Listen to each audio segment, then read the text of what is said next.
Como o ateísmo concebe a existência? Vocês sabem que eu já falei indiretamente sobre o ateísmo muitas vezes aqui no canal, mas hoje eu vou falar diretamente, né?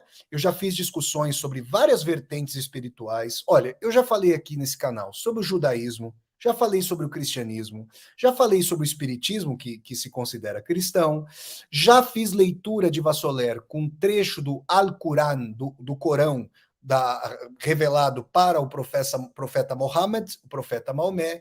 Já trouxe dimensões do budismo, aliás, vou trazer, gravei hoje uma leitura de Vassoler com a leitura de trechos de Siddhartha Gautama, de máximas do Siddhartha Gautama do Buda, mas eu ainda não havia dado uma aula voltada para um outro tipo de fé.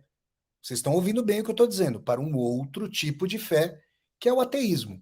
Então, a gente vai hoje falar sobre as dimensões do ateísmo, e eu quero dizer que, assim como eu respeito todas as espiritualidades com deuses, mesmo o budismo não tem Deus, mas todas as espiritualidades, eu também respeito o ateísmo. Então, aqui nesse canal, eu professo respeito por todas as profissões de fé aí, com as quais nós possamos dialogar, tá bom? Então, vamos lá.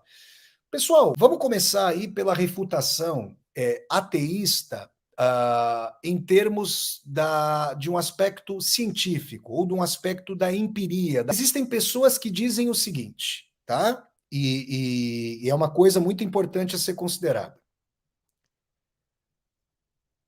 Durante a Idade Média, a dimensão de conhecimento da natureza de Deus foi vedada em função da dimensão de que a razão humana embotada não poderia, segundo o cânone católico, que depois se espraiou para o protestantismo também, da dimensão de que a natureza de Deus não poderia ser conhecida. Na tradição judaica, por exemplo, sequer se pronuncia o nome de Deus, né? O inominável no sentido da sua elevação. Acontece que a percepção que nós vamos chamar de desencantada do mundo, esse é um termo, né? O Entzauberung der Welt, o desencantamento do mundo, ali conceitualizado pelo sociólogo alemão Max Weber, né? A dimensão de exilar do mundo os seres sobrenaturais, anjos, duendes, querubins e assim, deuses, ou mesmo Deus, e tratar o mundo como matéria, movimento da matéria e de relações de meios com vista a fins.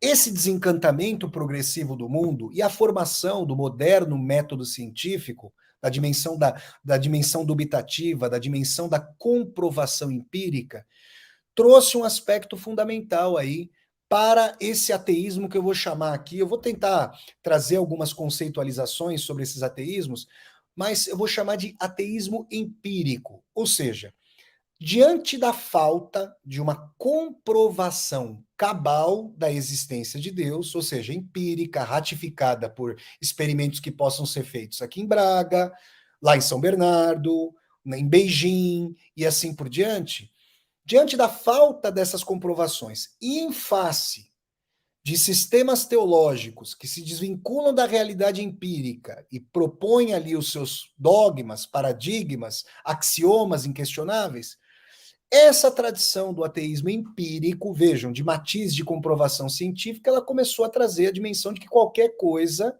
para se estruturar racionalmente, precisaria passar pelo crivo desse método científico. E essa é uma colocação que eu levo muito a sério, tá? Essa é uma das vertentes. Eu quero dizer a vocês que, sendo alguém que estudou religiões comparadas, inclusive fiz uma comparação entre a espiritualidade em Dostoiévski e a espiritualidade no espiritismo, que é uma vertente filosófico espiritual que se propõe dialogar com a razão, eu levo muito a sério tal aspecto.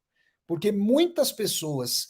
Como é que a gente tem o nosso arsenal racional, que produz tanto coisas sublimes, por exemplo, vacinas, por exemplo, o avião, infelizmente o avião, várias tecnologias, gente, na história do desenvolvimento tecnológico, elas são empregadas ou vêm diretamente do âmbito militar ou só depois são empregadas no âmbito civil.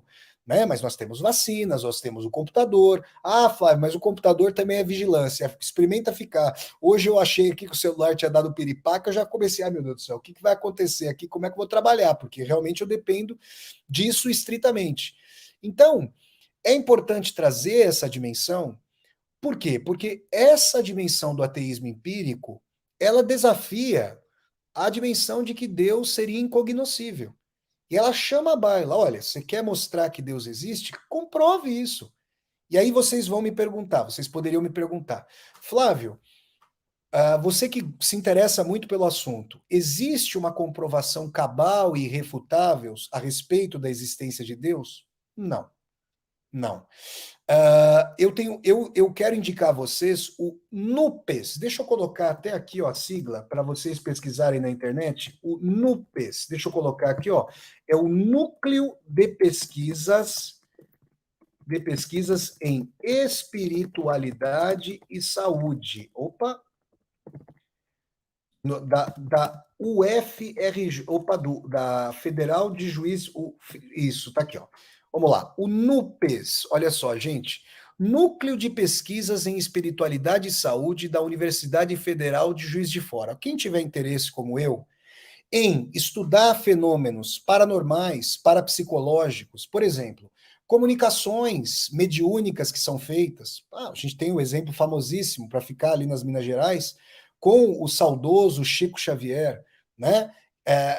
Quem tem interesse, por exemplo, em dimensão de orações curativas, processo do passe, quem quiser entender essas ramificações entre espiritualidade e saúde e as pesquisas que são feitas no Brasil, o NUPS, quem está à frente do NUPS é um psiquiatra muito produtivo, muito prolífico, muito questionador, chamado Dr. Alexander Moreira. Ele é muito prolífico na publicação de seus artigos, e vocês podem também trazer a dimensão aí de questionar isso. Então, se você tiver interesse em questionar e não fazer uma dissonância entre ciência e razão, desculpa, entre ciência e espiritualidade. Se vocês quiserem fazer uma confluência, procurem, por exemplo, o site do NUPS para vocês terem essa discussão, tá bom? Aí, para falarmos inicialmente do ateísmo empírico, que é esse com o qual estou discutindo, se não há prova cabal de que Deus existe, também não há prova cabal de que Deus não existe. Por exemplo, eu li, acho foi em 2016, o livro Homo Deus, Uma Breve História do Amanhã, do historiador israelense que é ateu, o Yuval Noah Harari. E ele, o que ele faz nesse livro? Ele compila as mais atualizadas publicações da área da ciência, revista Nature, revista Science e assim por diante, que vem esquadrinhando cada quadrante do humano. E não há a dimensão do pneuma, da ânima, do sopro divino, do espírito identificada. Eu quero dizer a vocês, não sei se vocês têm informações sobre isso, mas eu acho que vai ser, no mínimo, peculiar. Vocês podem se lembrar de que a União das Repúblicas Socialistas Soviéticas era um Estado ateu, né? Acho que vocês têm essa dimensão, né? E aí, gente, o que é importante dizer é que a União Soviética utilizava médiums que tinham ali um poder parapsicológico, paranormal, para testarem espionagem contra os Estados Unidos, que por sua vez faziam o mesmo. E aliás, a União Soviética tentou tirar foto do espectro, do espírito, é uma coisa muito interessante, porque esse é um espírito científico. Por que rechaçar a priori algo? Muitos povos da história da humanidade, inclusive que não se comunicavam entre si, desenvolveram dimensões de deuses ou de Deus. Né? Na antiguidade, a maioria é politeísta, inclusive, com cosmogonias. Inclusive, o antropólogo francês formidável Lévi-Strauss construiu uma obra estrutural, de comparação estrutural da estrutura linguística, dos universais linguístico-mitológicos dessas cosmogonias, entendendo que as opções de constituição da cultura, da natureza humana, iam se reiterando com as suas peculiaridades culturais ao redor dos povos. Um teísta diria que isso provaria a universalidade de Deus. Um ateísta diria que, olha, por mais que a língua, por mais que as opções de mediação linguística, de formação da cultura e das cosmogonias sejam amplas, na verdade, as sociedades, a depender também do seu, da sua questão de interação, do grau de interação com a natureza, do fábrico de produtos e tudo mais, as interações não são infinitas e as combinações podem guardar paralelos. Por exemplo, a sintaxe, demandando verbos, pode fazer com que mesmo uma língua menos verbal do que as neolatinas, como o alemão e como o inglês, demandem verbos. E aí a gente pode fazer paralelo com as línguas neolatinas. Claro que elas estão muito próximas, são inclusive do mesmo continente. Então, existem argumentos de que eu diria que reforçam a tese ateísta e que reforçam a tese teísta. Então, em relação ao ateísmo empírico, vejam que eu estou falando aqui em várias direções. Eu considero que a postura mais instigante, como os próprios soviéticos do Estado ateu faziam, é a postura cientificamente agnóstica para postular a dúvida e continuar a buscar alguma dimensão ali de existência ou inexistência de Deus e dos espíritos. Uma vez conversando com um amigo meu, ele formulou uma imagem que eu achei interessantíssima, porque vejam, existem pessoas que simplesmente rechaçam como, digamos, algo não crível ou uma burla a comunicação parapsicológica, tá? Eu já participei de comunicações assim, conheço pessoas que participaram de comunicações assim que receberam mensagens. E a gente vai rechaçar por si só? Eram pessoas críveis para mim. Então, eu não digo que essas pessoas possam cravar uma comprovação, mas elas disseram que as informações que receberam eram informações que não eram passíveis de serem conhecidas pelo médium, pela médium que estava transmitindo. Que hipótese nós poderíamos formular a esse respeito? Bom, a gente poderia formular uma dimensão de que, de alguma forma, houve um contato. Bom, houve a burla, ou seja, alguém soube essa informação. Mas um amigo que é ateu, uma vez, o Vicente, uma vez teve uma ideia que eu quero compartilhar com vocês, é uma hipótese, precisaria ser comprovada. Ele, que é um estudioso dos filósofos gregos e nomeadamente do Platão, chegou a imaginar que nós, ainda não conhecendo todos os estados da matéria, nós poderíamos ali pensar numa nuvem que corporificaria, como a nuvem do celular hoje em dia, as ideias que também seriam materiais e que poderiam ser acessadas por pessoas com mais sensibilidade. As pessoas que nós chamamos de médium por falta de um conhecimento aí da realidade natural. Aliás, o espiritismo, ele não fala em sobrenatural. Ele fala em natural. E aí não haveria uma cisão com as leis naturais. Elas não são ainda de todo conhecidas. Essa foi uma formulação de que essas ideias, essas comunicações ficariam numa nuvem como o mundo das ideias do Platão. Essa é uma hipótese muito interessante, é uma hipótese material que toma o espírito, inclusive, como algo material.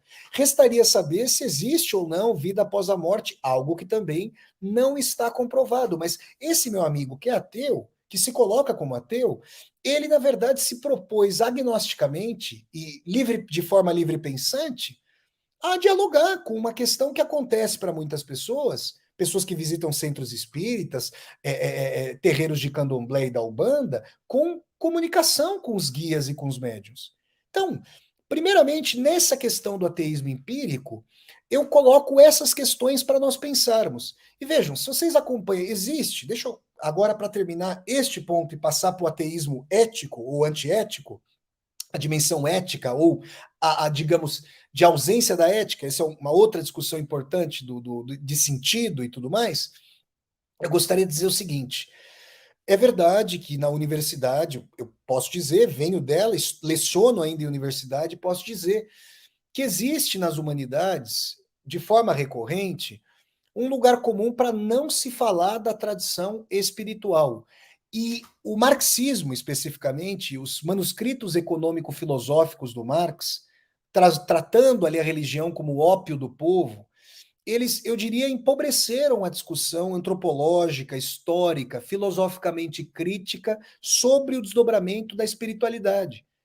Gente, todos os povos desenvolveram relações espirituais com o mundo, desenvolveram relações com o sagrado, tiveram questionamentos sobre finitude e infinitude.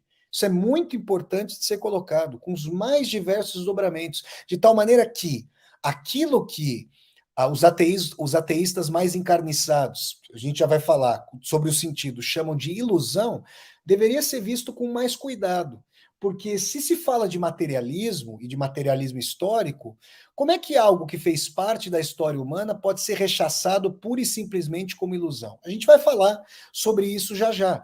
Mas quando defendi a minha tese de doutorado sobre Dostoiévski, que foi publicada em 2018 pela editora Edra, como livro Dostoiévski, A Dialética, Fetichismo da Forma, Utopia como Conteúdo, eu me preocupei em fazer uma discussão trazendo Dostoiévski em diálogo com Hegel, com Allan Kardec, para mostrar essa dimensão de diálogo que o Dostoiévski tinha com o campo materialista e espiritualista. E muitas pessoas me perguntaram, você não teve receio de falar, por exemplo, sobre o espiritismo? Eu falei, não, é muito importante trazer isso. Agora, existem pessoas que têm, digamos, receio, insegurança, porque, por vezes, essas discussões, sobretudo em campos humanistas e progressistas, são discussões ali taxadas como tabu. Não para este escritor, professor e youtuber, como vocês sabem aqui, que está trazendo sempre essas discussões para vocês. Agora, muito bem, isso colocado, agora eu quero dizer para vocês a respeito do ateísmo, a respeito do ateísmo que eu chamaria de ético, ou que rompe com a dimensão transcendental da ética, ou ateísmo que nós poderíamos chamar de, não de antiético, mas de uma dimensão de desconstruir qualquer fator de sentido. Vejam, como grandes escritores como Fyodor Dostoiévski, como Lev Tolstói disseram, o ser humano não, os dois mestres russos, o ser humano não apenas vive, o ser humano busca uma razão para viver. E nesse sentido, é bem verdade que, historicamente, a espiritualidade. Vejam, eu ainda vou dar uma aula sobre a diferença entre religião e espiritualidade. Religião, ali, com a dimensão de cristalização institucional da fé, que historicamente se vinculou a abençoar, a dar a bênção ao poder, e essa espiritualidade que está na ordem da dimensão de uma pessoa que está sofrendo uma doença e quer saber se conta com alguém, com algum apoio, com deuses, com deusas, com deusa, com Deus, com algum apoio. Uma pessoa que está ali vendo um ente amado sofrer, uma pessoa amada sofrer e quer saber se é a última vez que vai ver essa pessoa, se vai acabar. Uma pessoa que se pergunta se o amor de sua vida encontrado é uma pessoa ali que já apareceu em outras vidas, que se há algum sentido na vida ou se é tudo poroso. Essas são perguntas recorrentes na história da humanidade. Eu diria a vocês o seguinte: quando nós pensamos na existência de Deus, o Aristóteles, ali na sua metafísica, formulou uma questão importante. Vejam, a matéria que existe, ela vai sendo reduzida a uma causalidade. Então, a causalidade deste Flávio Ricardo Vassoler, que vocês veem aqui agora, são o meu pai e a minha mãe, que por sua vez têm as suas respectivas causalidades. E se nós formos ao início da matéria, se a gente for até a causalidade primeira, que Aristóteles chamou de Deus, a gente vai chegar a uma dimensão do antes e do depois de uma causalidade primeira que estaria na origem mesma da matéria, do impulso, que seria Deus.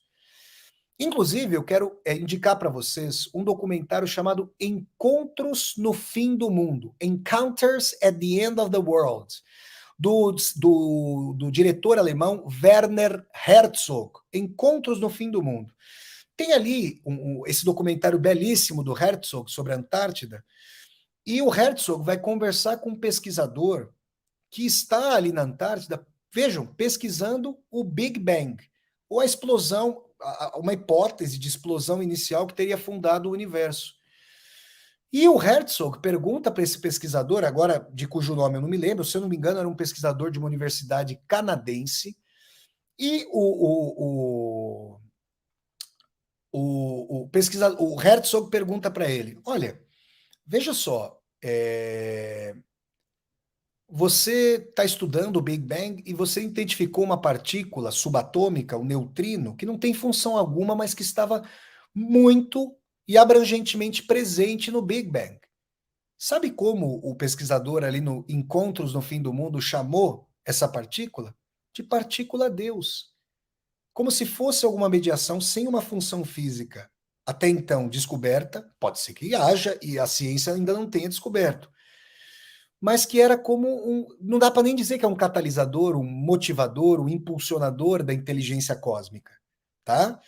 Mas tem essa questão do Aristóteles. Uma vez, eu estava lá, quando eu estava lá nos Estados Unidos, a minha supervisora, a professora do pós-doutorado, a professora Susan McReynolds, muito gentil, uma pessoa com quem eu mantive uma relação profissional maravilhosa, uma pessoa incrível, aliás, mando um grande abraço para ela, onde quer que ela esteja agora, ela está lá nos Estados Unidos, é claro.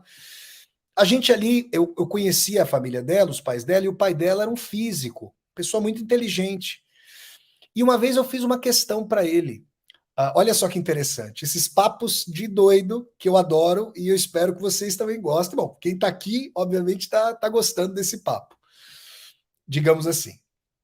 O Anaximandro, que é um filósofo pré-socrático grego, ele fez uma vez. Olha, gente, eu não sei vocês, mas às vezes eu chegava de uma balada, ou sei lá, estava com sono de madrugada, não estava com sono de madrugada, eu simplesmente levantava, quando estava lá em São Paulo com a minha biblioteca, eu simplesmente levantava e abria um livro a esmo.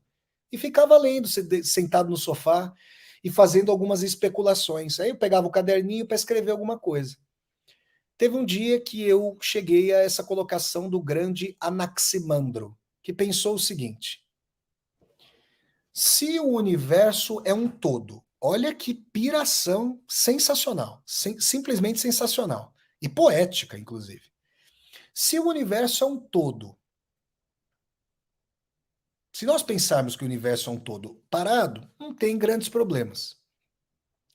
Mas se o universo é um todo e o todo se move, o que é que ficaria no lugar do vácuo deixado pelo todo, caso ele se mova?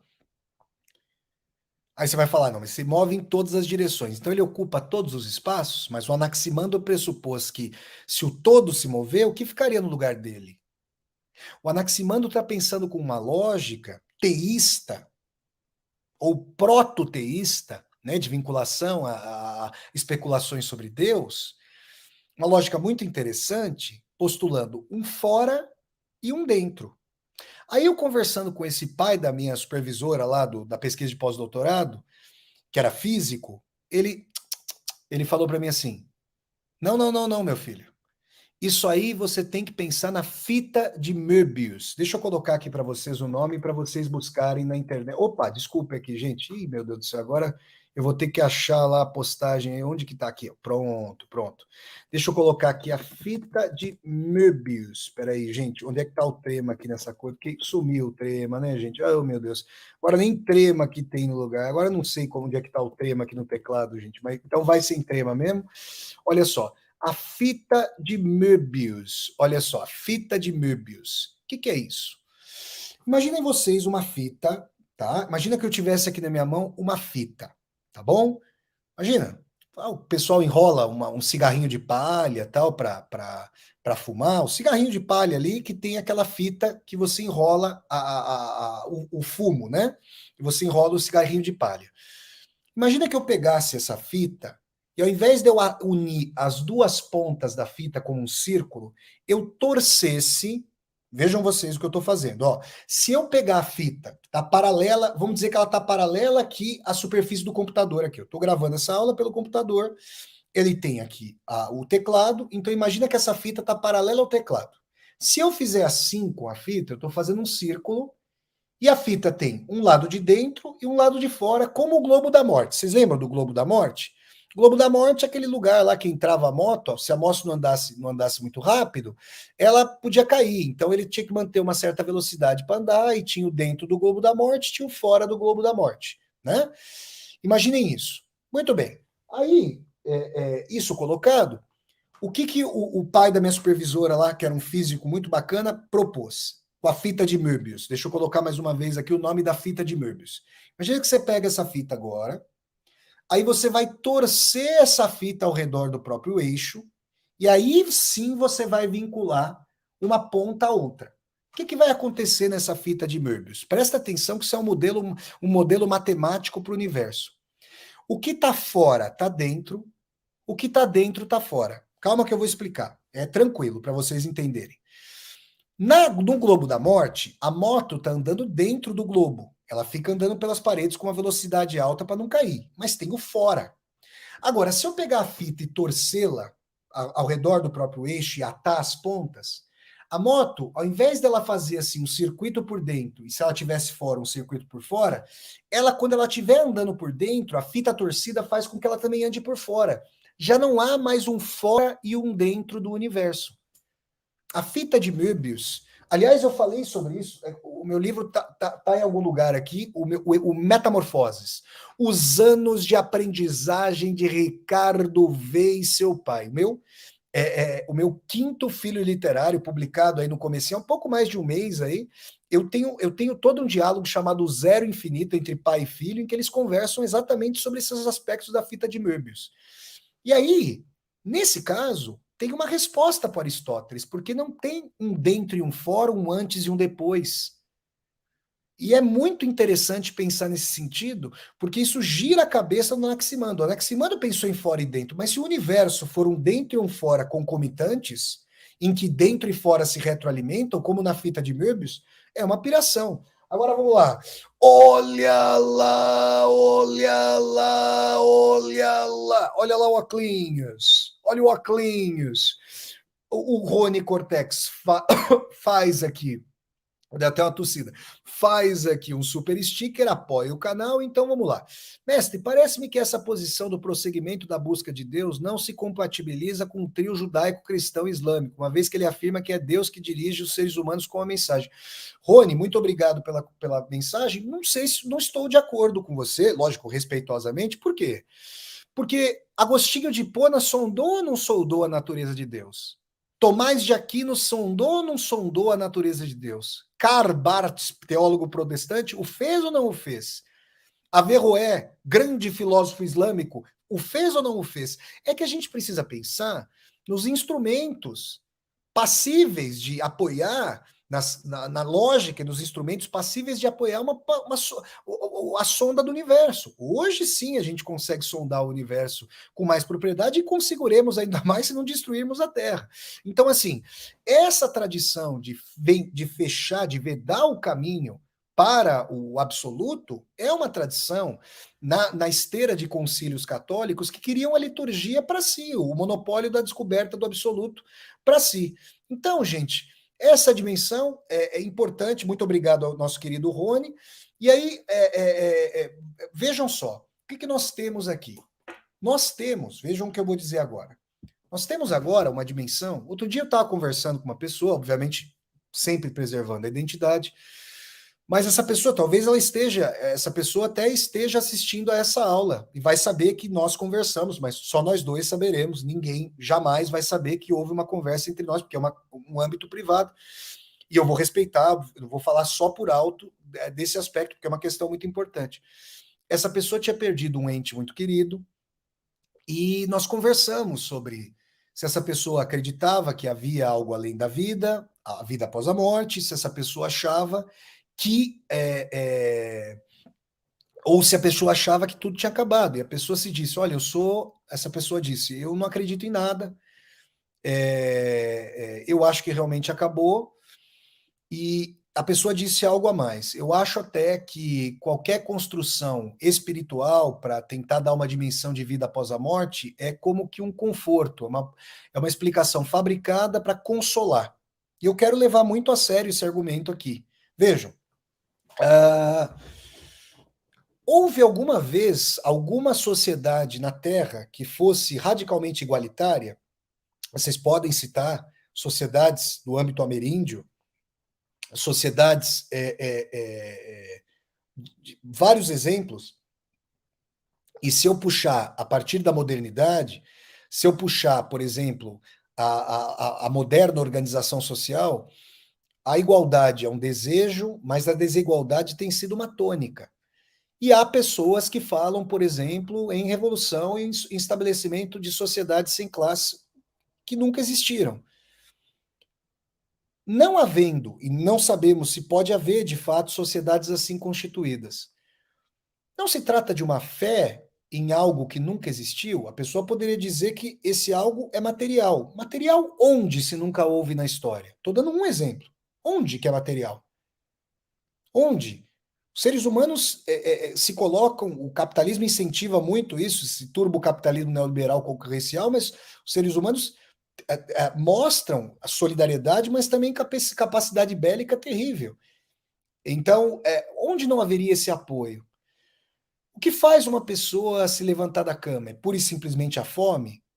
Não, se fosse pura e simplesmente a fome, ela contribuiria, roncaria o estômago, haveria fraqueza, mas a pessoa tem propósitos, por imanentes que sejam. Isso não é um conforto? É que a pessoa está dizendo de um conforto espiritual fictício, que para ela, para essa pessoa, não existe, e aí essa pessoa está dizendo que é uma forma de suportar a vida. Esses exemplos que eu dei de criar uma ficção com amor, com amizade, com trabalho, com a revolução, com a contra-revolução, com o que vocês quiserem. Não são formas imanentes de conforto e não trazem uma dimensão ontológica da ilusão? De tal maneira que eu quero convidar aqui as pessoas, com todo respeito a todas as pessoas que estão aqui, mas as pessoas que são ateias aqui, a pensarem se não têm, se estão de fato desprovidas e desprovidos de ilusão. A ilusão, ao meu ver, é ontológica, ela faz parte do ser. E quando se fala de ilusão, algo do qual se prescinde, é preciso ter cuidado. É preciso olhar para a vida com calma. É preciso pensar se aquele afã com a cervejinha no fim do dia, se o jogo de futebol, se a relação amorosa, se a projeção de uma viagem não estão fazendo, às vezes, de um sucedâneo, de um conforto ali. Vocês estão percebendo? Então, isso é muito importante para nós pensarmos da seguinte maneira: aquilo que é confortável, ele pode ser encontrado, confortável no sentido espiritual, transcendental, eterno, ele pode ser encontrado em várias culturas. Mais uma vez, isso seria indício de que, porque está disseminado praticamente por todas as sociedades, isso seria indício de existência de Deus ou de deuses? Não. Mas é interessante pensar sobre isso. Claro que a tradição, vejam, eu quero citar aqui o Voltaire. Todo mundo já ouviu falar do Voltaire, esse grande filósofo, escritor que influenciou tantos autores e autoras e que influenciou, sobretudo, para falar do nosso Brasil, Joaquim Maria Machado de Assis, autor de Cândido Otimismo. Além de eu ter lido o Cândido Otimismo do Voltaire, o Zadig, outro conto maravilhoso do Voltaire, eu li um livro muito proveitoso para minha formação, chamado O Filósofo Ignorante. Vejam esse título, por favor. E eu espero aí que as pessoas que professam o ateísmo, mais uma vez, com todo respeito, tenham, digamos, a dúvida e a humildade do Voltaire, porque ele chamou o livro de O Filósofo Ignorante. Parece um oxímoro, parece um paradoxo, e eu vou explicar para vocês. O Voltaire era, como todo iluminista, profundamente anticlerical no sentido de perceber a boa parte das mistificações que, ao longo da história, instituições e religiosas trouxeram, abençoando o poder, abençoando a dominação. Só que o Voltaire, uma vez desconstruídos os dogmas da tradição religiosa, se colocou aberto para sondar a natureza de Deus e para dizer: olha, eu não sei se Deus existe, eu posso ser anticlerical, mas manter uma postura agnóstica com relação à existência ou inexistência de Deus, porque a razão ainda não comprovou tais aspectos. O próprio Immanuel Kant, na sua crítica da razão pura, foi dando a dimensão de que o nômeno, a essência da realidade, a essência do fenômeno ali, não apreensível pela razão na sua dimensão empírica, seria inapreensível, seria não cognoscível. São questões importantes para trazer. E eu me lembro de ler o livro O Filósofo Ignorante como uma ode à dúvida. Porque me parece que, em face da imensidão do cosmos, dizer que se sabe cabalmente se os físicos, até há 20 anos, quando eu estava ali, sábado, 11 de setembro de 2001 vai fazer 20 anos, metade da minha vida, hein, gente? Quando aconteceu lá o atentado às Torres Gêmeas, o ataque terrorista às Torres Gêmeas nos Estados Unidos. E eu vou fazer uma resenha no sábado do filme 11 de setembro do Ken Loach. Me parece algo pretensioso, que se os físicos, pelo menos há 20 anos, como os meus professores falavam ali, que não sabiam se o universo estava em expansão ou retração, dizer, por exemplo, que se sabe de forma absoluta se há ou não a existência de uma inteligência cósmica. O físico nuclear Andrei Sakharov, uma das mentes cientificamente mais brilhantes da antiga União Soviética, que fez parte do programa de construção da bomba atômica soviética, o Tsar Bomba, o artefato mais aniquilador já jogado na superfície terrestre, uma coisa simplesmente atroz, sobre a qual eu falei no meu quarto livro, O Diário de um Escritor na Rússia, publicado pela editora Edra em 2019, né, e o Metamorfose, publicado pela editora minha e da minha irmã, a Nômade, fiel como os pássaros migratórios. O Sakharov virou um grande ativista contra a energia nuclear, depois que viu aquele horror que havia sido liberado sobre a Terra. E o Sakharov chegou a dizer que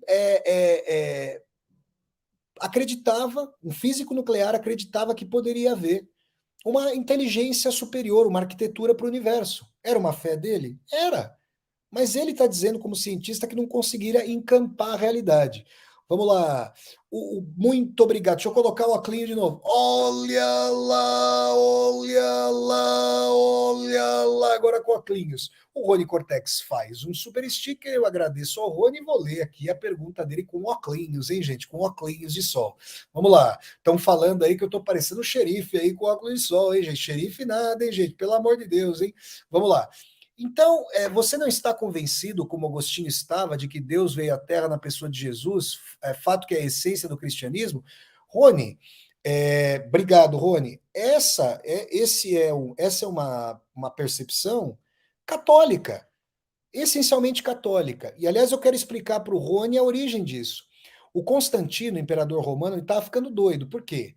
Porque depois da conversão, vamos nos lembrar de que Roma era politeísta até a conversão do Constantino, do imperador Constantino, no século IV. E essa dimensão de haver a Trindade, Pai, Filho e Espírito Santo, estava fazendo com que os politeístas reivindicassem para si o cristianismo. O que o Constantino fez? Ele chamou os grandes doutores ali da teologia, da filosofia da época, levou-os para Niceia, fez um concílio, jogou a chave fora e falou: vocês vão resolver esse quiprocó, porque eu preciso fazer as cartas irênicas e apaziguadoras, porque a cristandade vai rachar. E aí surgiu historicamente a Trindade Una, Pai, Filho e Espírito Santo. É aí que surge historicamente. Leiam o livro História do Cristianismo, do historiador britânico Paul Johnson, que é maravilhoso para fazer essas discussões, tá bom? Então, gente, isso colocado, vem a dimensão. Como o ateísmo concebe a vida sem qualquer dimensão de sentido? Porque vejam, o que é o sentido espiritual? É uma dimensão de que a pessoa se sente guarnecida nessa vida, ou em outras vidas, se a pessoa acreditar em reencarnação, vidas pretéritas, vidas futuras e assim por diante, por uma inteligência cósmica, universal, Deus, chamem vocês como quiserem. Agora, o ateísmo, desprovendo o universo de Deus, de uma inteligência, ele vai postular o princípio do caos, o princípio da gratuidade. Flávio, não é possível, como eu já ouvi muitas vezes, não é possível que o universo tenha se formado desta e daquela maneiras, sem haver uma inteligência norteadora. Por quê? Qual é a idade do universo? Quantos bilhões e bilhões de anos passaram? Quantos bilhões e bilhões de anos passaram? Quantas probabilidades de composição do carbono, da estrutura basilar da vida se deram, se perderam? Até que num local propício, que pode ser a Terra entre muitos outros, porque, por exemplo, se o universo for infinito, eu estou autorizado a dizer, já disse isso no meu livro Metamorfoses, inclusive. Eu estou autorizado a dizer que um professor chamado Flávio Ricardo Vassoler, que também é nômade, fiel como os pássaros migratórios, e também tem esses oclinhos aqui que eu estou usando agora, esses oclinhos de sol. Tinha um professor como eu falando para pessoas como vocês em cidades que têm o mesmo nome que as cidades onde vocês vivem, que a gente tem duplos na recombinação infinita da matéria em outro local do espaço. Aí a piração seria pensar o seguinte: será que nós cometeríamos o mesmo erro, nos arrependeríamos pelas mesmas coisas no duplo do universo? Será que isso aconteceria dessa forma? É muito interessante pensar sobre tudo isso. O que eu quero dizer com tais aspectos? Eu quero dizer que existe sim a possibilidade da gratuidade pela lei das probabilidades. É provável. Aliás, é possível. Pode ser improvável, mas é possível. E se o ateísmo estiver certo, se materializou aqui em nós. Vocês percebem? E aí é o seguinte: a visão ateia da existência, ela entende como o grande Albert Camus, esse grande escritor e ensaísta franco-argelino, nascido na Argélia e depois radicado na França, como o Camus bem colocou, é preciso imaginar Sísifo feliz. Ali no seu ensaio, O Mito de Sísifo, já dei um curso sobre Dostoiévski e Camus.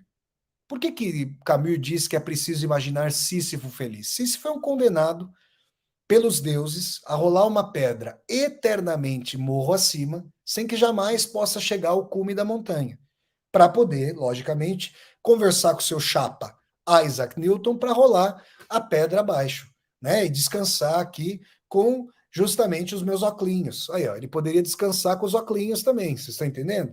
Mas não vai poder por quê? Porque os deuses ali têm um matiz sádico na mitologia grega e fazem o Sísifo jamais poder alcançar o cume da montanha. Então ele está condenado a rolar essa pedra. Só que ele pode chegar num determinado momento e falar: não quero rolar mais. E a pedra vai passar por cima dele. Isso seria o suicídio. E não é à toa que em O Mito de Sísifo, Camus abre o seu ensaio dizendo: não há, só há uma única questão filosófica verdadeiramente séria: o suicídio. Por que ele não o faz? Bom, porque ele pode imaginar que rolar essa pedra para cima é o sentido da vida. Ele pode ficar falando isso para ele. Quem fala muito para si tentando se convencer sabe que tem uma voz contrária em si mesmo. Ele pode criar, chamar essa pedra de casamento, de filhos, de trabalho, de universidade, de viagem, do que quer que seja, do que quer que sejam as ilusões imanentes. Vejam, as ilusões materiais imanentes desse mundo. Só que, ao fim e ao cabo, na compreensão ateia, essa pedra vai passar por cima do Sísifo, porque mesmo que ele tenha heroicamente rolado essa pedra de forma inglória, sem jamais alcançar o cume da montanha, a pedra vai matá-lo, porque a morte vai chegar para nós. Essa é a concepção nua e crua do ateísmo. O ateísmo mais consequente, o ateísmo mais lancinante, a depender, vejam, aí é preciso dizer que existem as gratuidades da vida. Por exemplo, existem ateus e ateias que tiveram pais amorosos, que tiveram vidas ali com carinho, amor, então mostram mais vinculação com a vida. Então não tiveram pensamentos, ainda que o ateísmo tenha uma dimensão do suicídio, eu já vou comentar sobre isso, como um dos penhascos. A pessoa tem uma história de vida de amorosidade, de felicidade, não teve doenças, não teve tragédias na vida, foi seguindo uma trajetória, se sentiu remediado. Então, como que toma a vida em ponto morto como dada, mas não está levando as últimas consequências à seguinte dimensão. Já imaginaram que, pensando agora pela lógica da gratuidade, se integrar um relacionamento de 15 anos, 20 anos, ir ao ápice da felicidade ao píncaro da dor, digamos assim, poderia ter acontecido como não poderia ter acontecido? Que o fato de vocês terem o pai e a mãe que tiveram ou têm é totalmente gratuito e aleatório? Que as experiências, mesmo os aprendizados mais que vocês consideram mais essenciais, são completamente retráteis e são formas de crença, são formas de religiosidade sem Deus? Essa é a dimensão. A gratuidade, o acaso. E aí, gente, como acontece com o jovem Hippolyte, na obra O Idiota, no romance O Idiota, do grande Fyodor Dostoiévski, há um momento em que a pessoa olha para a cara de medusa da vida que não tem cara de medusa, porque a cara de medusa, para o ateu, para a ateia, é uma criação mitológica, então a vida ela não tem cara. Como diria o Demócrito, o universo é pura e simplesmente uma chuva cega de átomos que não fazem sentido algum. E nesse sentido, o Hippolyte é um jovem de 20 anos que está com seus pulmões corroídos pelo bacilo de Koch. O bacilo de Koch é justamente a bactéria, salvo engano, a bactéria, eu gostava de biologia, me corrijam aí os biólogos e as biólogas, ou os biomédicos e biomédicas, ou os médicos e as médicas que, porventura, estejam assistindo a essa aula. O bacilo de Koch, essa bactéria que causa tuberculose. E aí o Hippolyte, ele sente o que, tragicamente, crianças que têm doenças terminais, imagina uma criança com doença terminal, é curioso, né? Porque assim, não existe no universo, para a concepção do ateísmo, qualquer dimensão de diferenciar a criança do adulto para o idoso, a não ser a lei das probabilidades que faz com que um organismo mais jovem tenha mais chance, o que não significa jamais certeza, de prolongar a sua existência do que o mais velho, que já está se exaurindo, cujo princípio de vida está se exaurindo. Então, quando eu digo quando eu trago essa dimensão porque nós tomamos como escorreita uma vida que tenha supostamente começo, meio e fim, mas isso é uma ficção também. Porque uma criança ter tido uma doença e outra não é uma gratuidade. Agora, explica para essa criança essa gratuidade e explica para os pais dessa criança essa gratuidade. Será que eles não gostariam de que houvesse um sentido, inclusive para ter alguém, uma instância maior a quem culpar por isso? Ou para se aferrar uma dimensão de sentido de por que isso deveria ter acontecido? O Hippolyte está fazendo essa pergunta. E me parece que pessoas que passaram por situações limítrofes, de acidentes, de doenças, de tragédias, de sofrimentos, se fizeram tais perguntas. Tais perguntas movimentam a minha literatura, tudo que eu escrevo, a minha vida. Tais perguntas movimentaram as obras aí dos autores e autoras em quem eu me inspiro. Seja no âmbito da literatura, da filosofia, aliás, vocês sabem que eu não faço muita distinção entre esses âmbitos aqui. E a questão é que essas perguntas, já diria um Friedrich Nietzsche, são não perguntas. A partir da morte de Deus, perguntar, fazer essas questões, é ter saudade da metafísica. Essa é a resposta do Nietzsche. Então, qual seria a verdade da vida? A secura, o silêncio do cosmos, a dimensão de que ninguém está cuidando de nós, a dimensão de que nós estamos radicalmente sozinhas e sozinhos no mundo, a dimensão de que não há uma causalidade nos estruturando, e a dimensão de que se algo aconteceu na nossa vida, poderia não ter acontecido. Imagina você sentir um arrependimento irrevogável, porque você atravessou a rua no momento errado, o carro abalroou alguém e a pessoa perdeu a capacidade de andar. Isso poderia não ter acontecido. Vocês já imaginaram? E literariamente eu sou obrigado a imaginar isso, isso é uma tragédia, claro. Vocês já imaginaram o que é essa pessoa olhando ao seu redor e dizendo: foi comigo, poderia não ter sido, por que não foi com outrem? Isso é humano? É duro falar isso, é trágico falar isso, mas é humano, demasiado humano. Eu sou humano. E, portanto, nada do que é humano me é estranho. Vocês estão entendendo cada vez mais aí porque que eu ponho a máxima do Terêncio? Então, meu amigo, nós estamos justamente aqui trazendo essas dimensões múltiplas do ateísmo e trazendo para vocês as concepções de que o desencantamento ateu é uma dimensão de um mundo que pode se transcorrer, de uma vida que pode se transcorrer de maneira plástica, o que não é o caso para a maioria da humanidade, ter, digamos, uma justificação por si mesma. Mas, em face da separação, da doença, da pobreza, todas essas perguntas transcendentais vão embora? Fica essa questão. Aí o Rony está trazendo aqui o Rony está trazendo, olha lá, olha lá, olha lá. O Rony, mais um super sticker, vamos lá e vamos trazer. Olha o óculos aqui. Mestre, qual a sua definição de ateu e ateísmo? Pelo que eu estou entendendo, a sua definição avança para algo dogmático e extrapola o fato de apenas não estar convencido de existir um Deus. Rony, não sei se eu entendi muito bem a sua questão, muito obrigado pelo apoio, mas essa aula é para, ao longo de toda ela, eu estou dizendo o que seria o ateu, o que seria o ateísmo, né? Essa aula toda está trazendo sobre isso. E, na verdade, eu vejo na minha colocação algo totalmente antidogmático. Ao invés de eu me apoiar apenas em uma tradição específica, digamos, o monoteísmo, mais de 1000 religiões já foram criadas na história da humanidade, muitas das quais deixaram de existir. Por que é que só o braço monoteísta teria, abraâmico monoteísta, teria o monopólio digamos, da minha atenção? Né? Eu estou pensando ecumenicamente, comparativamente. E, na verdade, o que eu estou trazendo é a dimensão antidogmática de pensar para além de determinados livros e determinadas tradições. Né? Isso colocado, gente, eu quero trazer uma coisa que eu acho muito interessante do ateísmo que é cético, que beira o agnosticismo. E aí eu já vou pedindo para vocês aqui, para vocês começarem a fazer daqui a pouco as perguntas de vocês.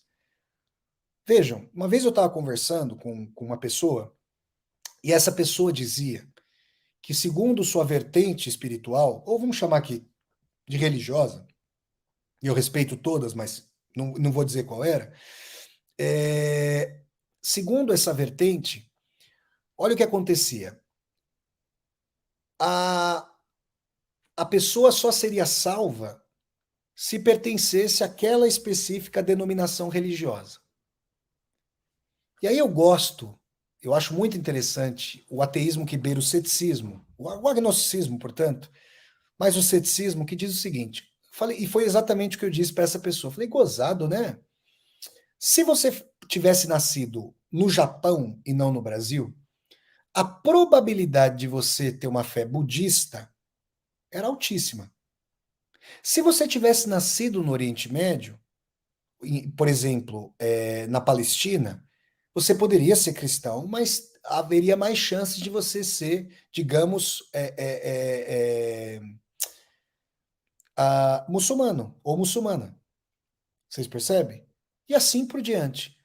Por que tomar um posicionamento específico como o centro norteador da vida e da racionalidade? Por que tomar isso?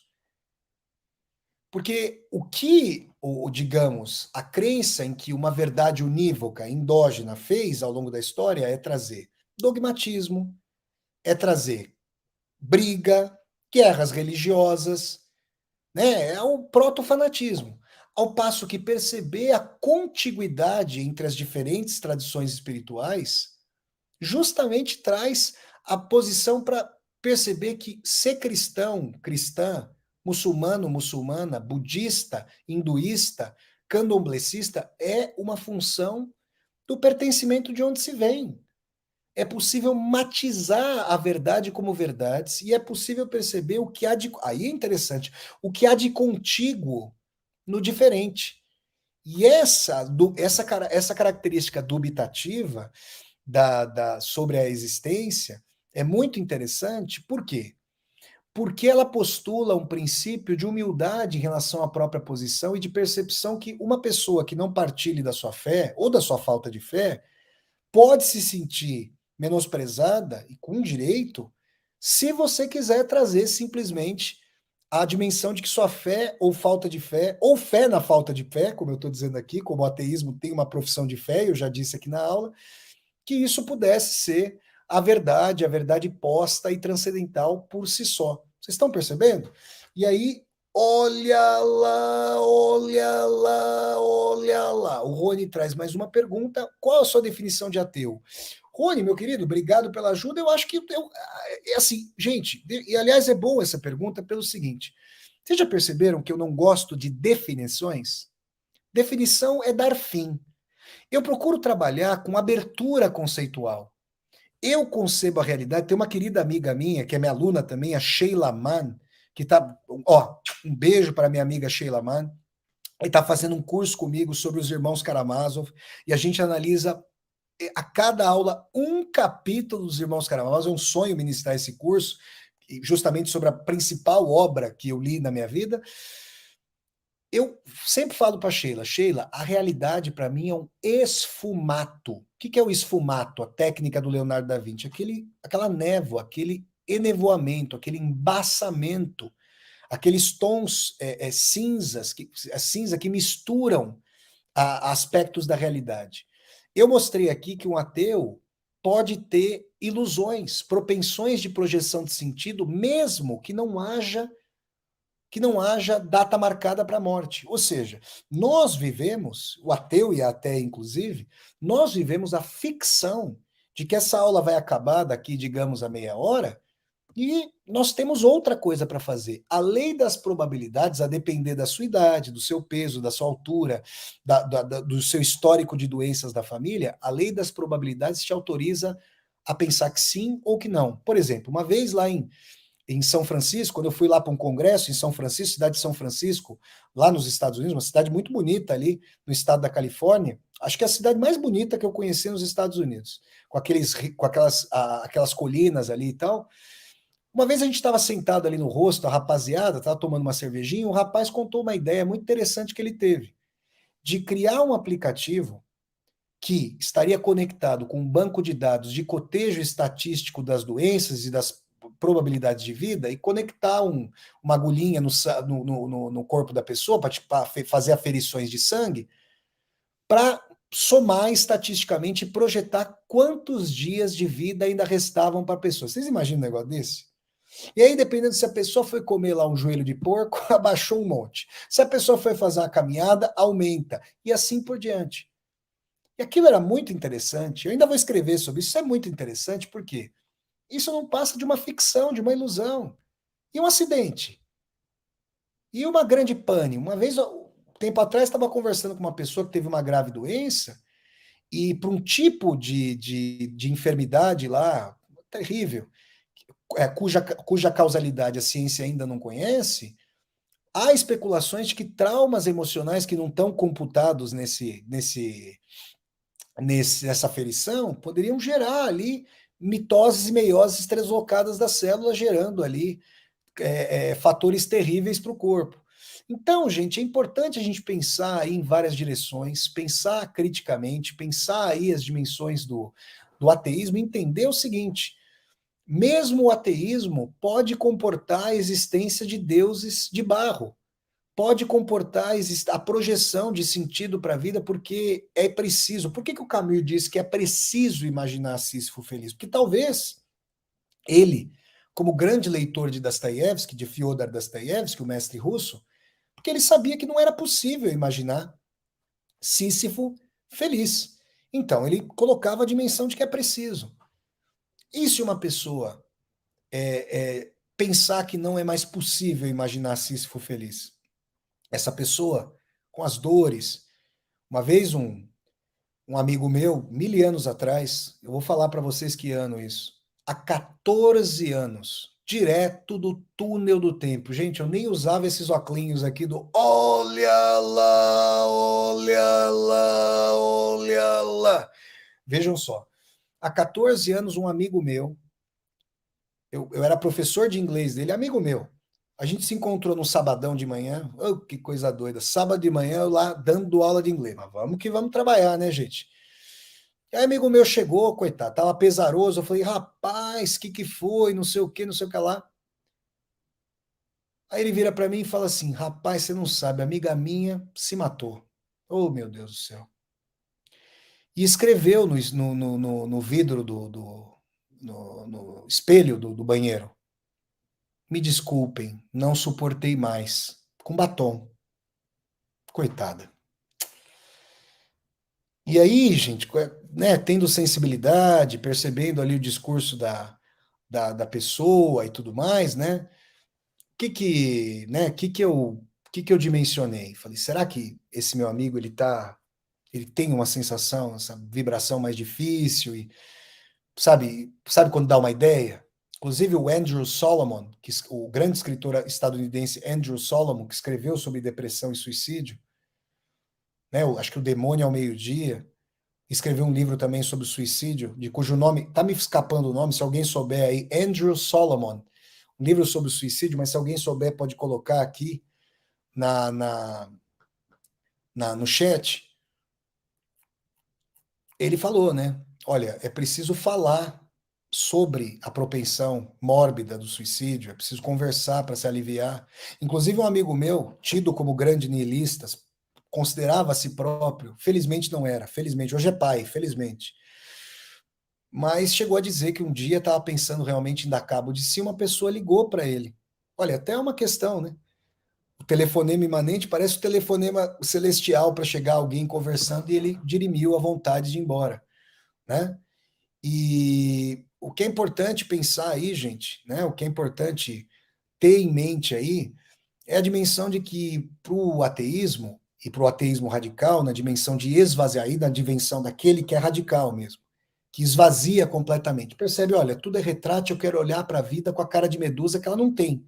Porque a Medusa é mitológica e a vida não tem cara nenhuma e não sabe quem eu sou, eu não sei quem é ela. Mas agora eu descobri que a vida é um vale de lágrimas, que na verdade, como o Hipalite, eu quero saber porque eu tenho tuberculose, porque os outros não têm, porque eu vou embora agora. E será que eu não posso dar cabo de algo que não foi sacralizado ao se formar, que é a vida?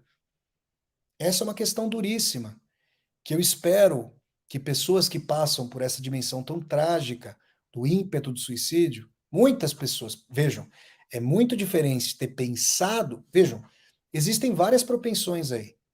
Muitas pessoas podem ter sentido, em momentos de sumo sofrimento, a inveja dos mortos. Isso é uma sensação profundíssima, recorrente quando de momentos de sumo sofrimento. O que é a inveja dos mortos? A dimensão de que não se queria estar ali, aqui, em qualquer lugar, e que os mortos estão apaziguados ali e não tem mais que responder ao sofrimento. Existem as pessoas que já tiveram vontade de morrer. Vontade de morrer, como a inveja dos mortos, é diferente de vontade de se matar.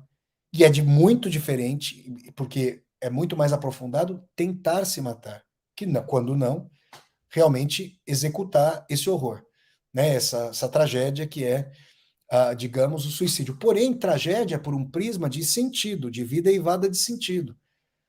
Por quê? Porque se a pessoa esvaziou completamente os enraizamentos com a vida, o que é que poderia mantê-la em vida? Leiam, nesse sentido, o conto de Dostoiévski, O Sonho de um Homem Ridículo. Porque ali, gente, nós temos impressões profundíssimas da reversão do suicídio em sentido. Olha lá, olha lá, olha lá. A Lúcia, eu já coloquei meus óculos aqui, que tem uma auréola de anjo aqui, que agora é do Ring Light.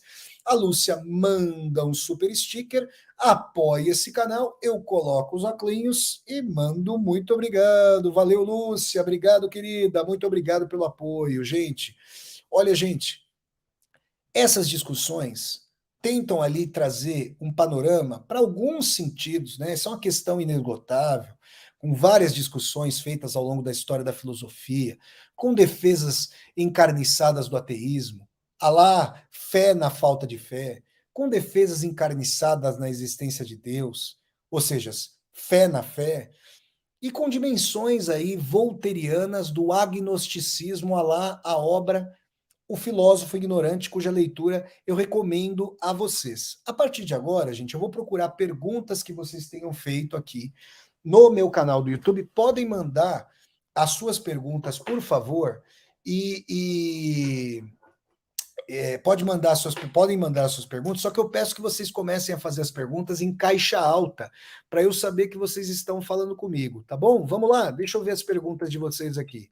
Vamos lá, olha, a Rosângela, obrigado a Rosângela, ela está colocando, exatamente, inclusive eu escrevi um texto sobre esse livro do Andrew Solomon, Um Crime da Solidão, sobre o suicídio. Muito obrigado, Rosângela. Vamos lá, vamos mandando.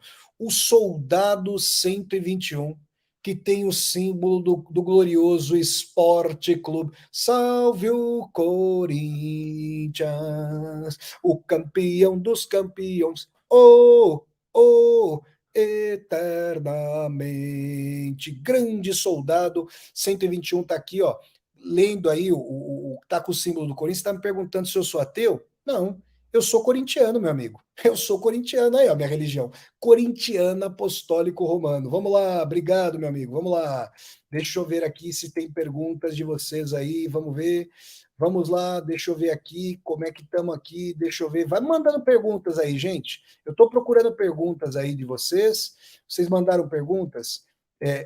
A Karina está perguntando: Sísifo não tinha esperanças em que os deuses mudassem de ideia? Karina, boa pergunta, hein? Sabe o que eu diria? Olha, tinha um conhaque na década de 90, mas essa é verdade mesmo.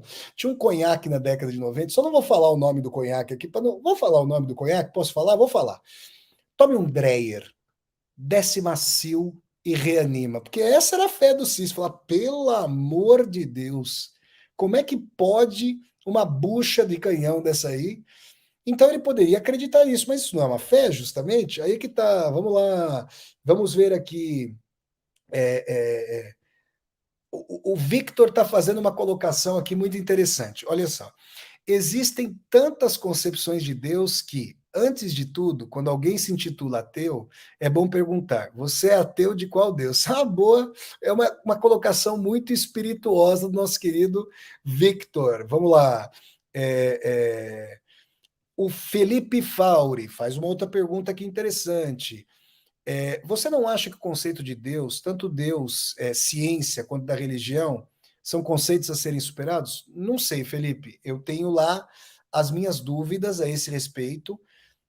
Eu tenho meus posicionamentos espirituais, tá? As pessoas sabem aqui, eu já muitas vezes no canal, né?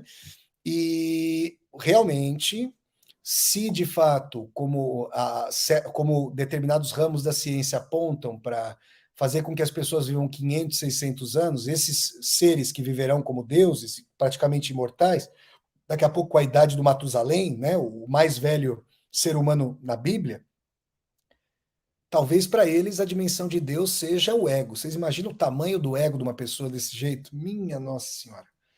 E, obviamente, que isso vai ser disponível ali para quem puder pagar uma bagatela, uma fortuna nesse sentido, né? Vamos lá, pessoal, vamos lá, mais perguntas aí, vocês têm mais perguntas? Vão mandando perguntas, gente, estou caçando as perguntas de vocês, vamos mandando as perguntas, deixa eu ver, chegou mais pergunta aqui, bom, aí vocês estão fazendo os comentários do que vocês lerem, quem tiver perguntas pode mandar, eu estou procurando perguntas de vocês aqui, olha só, o Lucas fez uma boa pergunta aqui. Quem ligou para o seu amigo foi a mesma menina do Sonho de Homem Ridículo? Uma pergunta muito inteligente do Lucas. Por quê? Porque lá no Sonho de Homem Ridículo, o encontro da personagem Dostoiévski com a mocinha, a menininha, que pede ajuda para sua mãe, mostra que ele tem uma ponte com a vida e desconstrói, digamos, o ateísmo dele, o niilismo dele.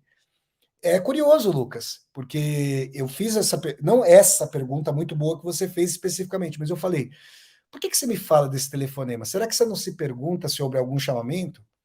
Ele zomba, ele ri, mas de qualquer maneira eu fico feliz que hoje seja uma pessoa que é pai, que afirmou a vida e fala ainda que ser pai é niilista. Aí são os paradoxos aí da pessoa, são os sumos paradoxos, né?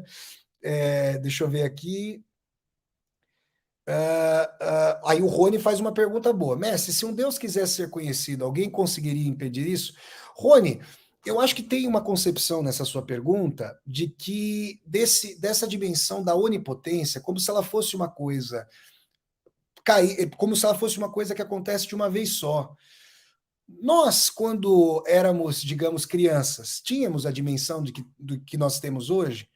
E é curioso porque a gente pode pensar sobre a dimensão de tempo da Idade Média. Olha, quando eu ando aqui na cidade de Braga, que é uma cidade bimilenar, tem mais de 2000 anos, foi fundada pelos romanos, e nos dias em que eu estou sossegado, porque eu estou trabalhando muito, como vocês sabem, mas nos dias em que eu estou mais sossegado, que eu caminho aí pela cidade, e eu vou passando de uma praça para outra, com o badalar dos sinos e os chafarizes, eu não estou aqui no capitalismo neoliberal, eu estou numa outra dimensão de tempo. Como é que seria a minha contemplação do universo nesse sentido? Então é interessante, né, que as pessoas, o tempo histórico, ele foi se transformando profundamente ao longo das épocas históricas. Então, sim, é possível que determinados conhecimentos dependam, histórico-materialmente, de determinados desenvolvimentos que não houve em outras épocas. E outra coisa, talvez, por exemplo, eu penso no filme do Stanley Kubrick, 2001, Uma Odisseia no Espaço. Apareceu lá aquela placa de metal para os ancestrais do ser humano, não é isso? O que eles fizeram com a placa? Nada. Que conhecimento eles tinham, inclusive do material da placa? Agora, o que nós podemos fazer com essa placa hoje? O que os nossos sucessores o farão? Percebe? Vamos lá, deixa eu ver aqui, ó. Olha, a Carinha está dizendo que o Dreia está R$17. Vou pensar nisso quando estiver em alguma situação similar. A de Cícero.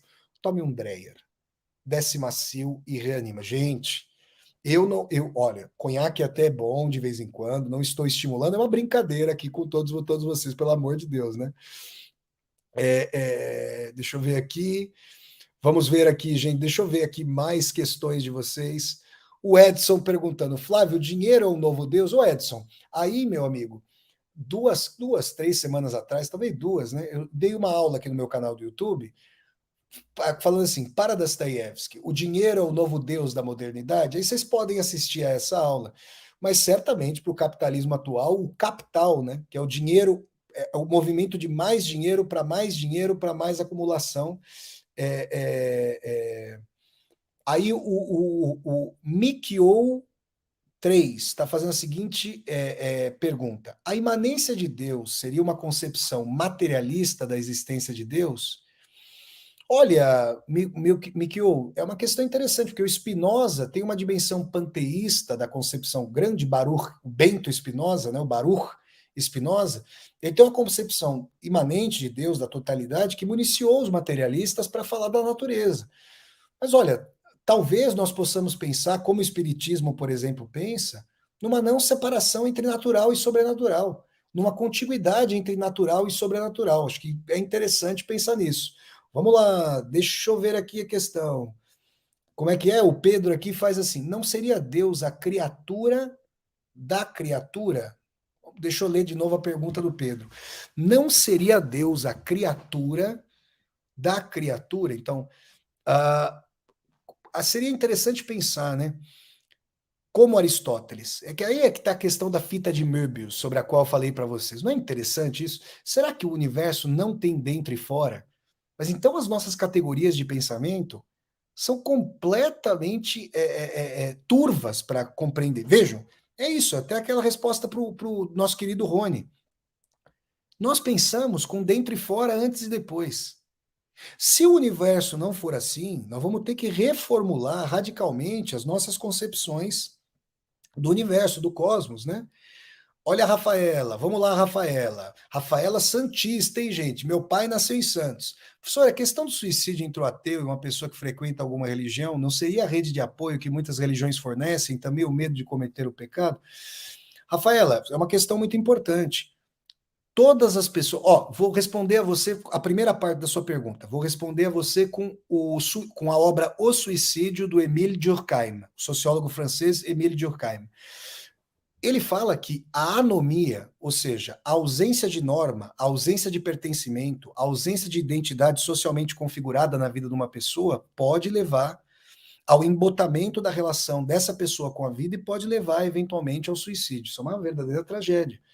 Nesse sentido, quando uma pessoa que não acredita em Deus, liga para um amigo, para uma amiga, para um parente, desesperado, pelo amor de Deus, me ajuda, ela está fazendo a mesma coisa que a pessoa que, por exemplo, está numa instituição religiosa, seja ela qual for. Ela está buscando apoio, sentido, pertencimento, colo, acolhida. Vocês percebem? Agora, realmente, para as concepções espirituais, e aí é difícil encontrar uma concepção que não tenha contraposição em relação ao suicídio, a criação da vida por Deus, né, é uma criação aí da vida que, que não pode ser infringida. Agora, tem vários matizes, Rafaela. Por exemplo,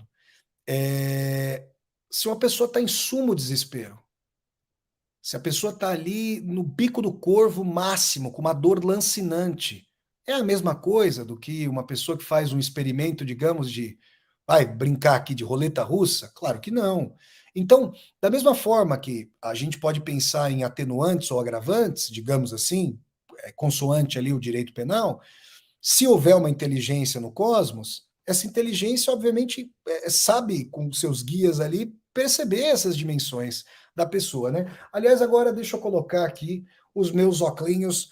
Olha lá, olha lá, olha lá. São 2 super stickers seguidos. Nosso querido Ademir Francisco. O Ademir, sabe que eu fiquei sabendo outro dia aqui na agência de viagens, porque eu tenho uma agência de viagens perto aqui de casa, eu vou lá sempre consultar para ver como é que está a situação das viagens aqui na Europa. Fiquei sabendo que a Holanda já é um destino que está permitindo a entrada de brasileiros e brasileiras, e tô propenso, hein? Já já a gente vai combinar, hein, meu amigo? Valeu, obrigado pelo apoio. E o nosso querido Rafael Lunelli também manda um super sticker. Eu agradeço muito ao nosso querido Ademir, que manda um super sticker da Holanda, e ao nosso querido Rafael, que manda aqui um super sticker, pode estar ou deve estar no nosso querido Brasil. Mais perguntas, gente? É, é, olha só, gente, o nosso querido corintiano, vai lá, Corinthians. Qual seria a justificativa de um Deus para permitir o sofrimento humano? É difícil entender como justificar o que ocorreu em Ruanda ou Iugoslávia. É muito boa essa pergunta e eu quero dizer para você o seguinte, meu amigo. Eu dei uma aula aqui já sobre. Eu já dei várias aulas a esse respeito. Eu dei uma aula sobre quais seriam as origens do mal. Tá? Você pode procurar na playlist Aulas ao Vivo com Vassoler. Eu já dei uma aula também, recentemente, acho que faz um mês. Qual a origem do mal? Agostinho de Hipona, Santo Agostinho e Allan Kardec respondem. Então, eu acho que eu pediria a você para assistir a essas aulas e ver como é que você se sente, como é que você se coloca diante dessas respostas dadas, tá bom? Vamos lá. O Rony está falando assim, mas obrigado, Rony, pelo apoio, o Oclinhos de novo. Mas nos meios calvinista e neopentecostal, por pavor do inverno, o número do suicídio e loucura é gigante. Rony, meu amigo, aí a gente tem que pensar da seguinte maneira. Primeiro que eu precisaria ter uma pesquisa sociológica bem embasada, com os números e tudo mais, para perceber se significativamente nessas comunidades espirituais, religiosas, de fato a incidência do suicídio é comparativamente maior, né? Isso é uma coisa muito importante de se colocar aqui. Depois, digamos, para não apenas falar dessas tradições, mas determinadas tradições têm ali um fechamento sobre o indivíduo, um encampamento sobre sua subjetividade, sua vida privada, suas ações, isso pode implicar uma série de relações, né? Vamos lá, pessoal. O Matheus Costa, deixa eu ver aqui. Bom, o Matheus está fazendo uma pergunta que é interessante, mas acho que vai no sentido aqui. Deixa eu ver o Boaventura. Vamos lá, Boaventura. Professor Vassoler, parabéns por mais uma aula. Obrigado, Boaventura. Esse é uma figura carismática, gente fina. Inclusive, o Boaventura me mandou uma foto ao lado de um xará dele aqui de Portugal, que está lá em Coimbra, o Boaventura de Souza Santos. Quando o ateu nega a existência de uma força superior a ele, não estaria se colocando no lugar dessa força superior? Boaventura, com toda certeza. Como diria a personagem Kirillov do romance Os Demônios de Dostoiévski, se Deus não existe, eu sou Deus. E se Deus não existe, aí o Kirillov, consequência do Kirillov. Eu, inclusive, já dei uma aula sobre o romance Os Demônios. Se eu sou Deus, tenho por obrigação aniquilar a única centelha que ainda não me liga a Deus, que é a impossibilidade por hora de criar vida. A ciência já consegue criar vida, não é isso? Não é isso? Já não está dado? Realmente, gente, a gente vê essas colocações, e não é à toa que o Yuval Noah Harari chamou o seu livro de Homo Deus, uma breve história do amanhã. Que nos reserve, hein, gente? Meu Pai eterno. Vamos lá, mais alguma pergunta? Dou-lhe uma, dou-lhe duas, dou-lhe três, dou-lhe quatro, dou-lhe cinco. Gente, é o seguinte, pessoal. Eu quero agradecer muito a todas e a todos vocês pela ótima audiência nessa aula de hoje. Muito obrigado. E quero deixar um último recado aqui, gente. Quero deixar um último recado aqui para todas e todos vocês. Vamos lá, deixa eu deixar um recado aqui, tá chegando. Olha só. Esse recado é para você que ainda não assistiu aos cursos que eu venho ministrando sobre Dostoiévski. desde outubro do ano passado. Eu já ministrei cursos, vejam só, sobre o romance Crime e Castigo, o romance O Idiota, o romance Os Demônios, Os Irmãos Karamazov, a novela Memórias do Subsolo e os contos Adócio e o Sonho de um Homem Ridículo. Se você não assistiu a esses cursos, você já assistiu, beleza, você vai ter vontade de fazer o próximo curso que eu vou lançar nos próximos dias aí. Mas se você ainda não assistiu a esses cursos, eu tô aqui com essa possibilidade maravilhosa de você assistir, ter acesso por um ano, a todos esses cursos aí que eu já ministrei, clicando no link que está aqui no chat. Se você clicar nesse link, você vai se inscrever nesse curso A Humanidade na Obra de Dostoiévski, tá? Você vai poder se inscrever nesse curso A Humanidade na Obra de Dostoiévski e você vai poder ter acesso a todos esses cursos que eu já ministrei. E repito, quem se inscrever nesse curso pode mandar depois, deixa eu mandar aqui, deixa eu colocar aqui o e-mail. Você vai mandar depois o e-mail para flávio@flavioricardovassoler.com.br. Vejam aqui, ó, flávio@flavioricardovassoler.com.br. Depois que você se inscrever, você vai mandar o e-mail para esse endereço, você vai falar assim: Vassoler, eu assisti a tua aula na quinta-feira, 9 de setembro, e eu me inscrevi no curso e agora eu quero ter acesso aos 2 cursos de bônus, Dostoiévski Freud, Dostoiévski Nietzshe. É essa colher de chá que eu estou dando para vocês. Então, gente, olha, se inscrevam, tá aqui. Gente, tá aqui. Olha, as inscrições vão até amanhã, sexta-feira, às 23 horas e 59 minutos. Portanto, se vocês quiserem se inscrever, garantam a vaga de vocês. Tá aí essa possibilidade, tá bom, gente? Vamos lá. O nosso Pedro, deixa eu colocar o óculos. Olha lá, olha lá, olha lá. O Pedro traz aí um super sticker. Eu ponho os óculos com a auréola angelical aí dentro dos óculos do ring light e tamo juntos, gente. Muito obrigado, gente, a todas e a todos vocês.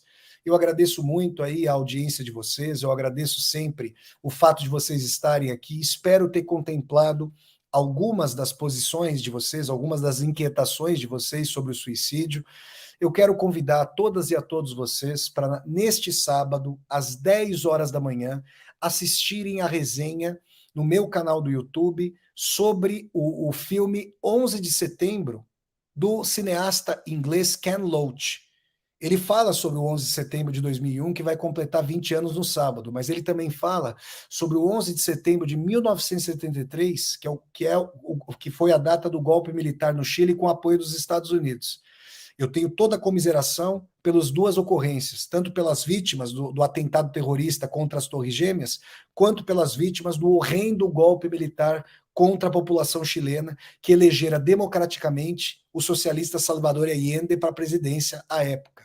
No mesmo sábado, às 17 horas, eu vou receber a psicóloga e escritora e doutoranda em psicologia clínica pela Universidade Federal do Ceará, Maria Camila Moura, que é uma pessoa muito inteligente, muito competente. Nós vamos falar no Vassoler Debate, a partir das 5 horas desse sábado, 11 de setembro, sobre literatura e psicologia, diálogos entre literatura e psicologia. No domingo, às 11 horas da manhã, as viagens de Vassoler vão levar vocês até Aveiro mais uma vez, e vocês vão caminhar comigo pela chuva, da Praia da Barra até a Praia da Costa Nova, para eu mostrar a vocês em Aveiro, uma belíssima cidade praiana de Portugal, as casas do Peter Pan ali em Aveiro. Tá bom, gente? Muito obrigado a todas e a todos vocês. Fiquem bem. Tenham uma ótima continuação de semana, um bom final de semana. Estamos juntos. Tchau, pessoal. Valeu, gente. Um grande abraço, pessoal. Tchau, gente. Valeu, valeu, valeu, gente.